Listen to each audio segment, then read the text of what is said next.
ብቻዬን የሄድኩ ብቻዬን ስመጣ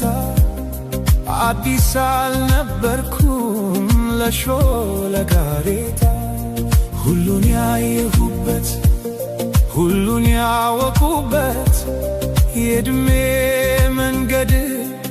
አላውቅህም አለኝ ካንቺ ጋር ሲላመድ እናልሽ የኔ ዓለም ምን ሆነ መሰለሽ የእግሮችሽ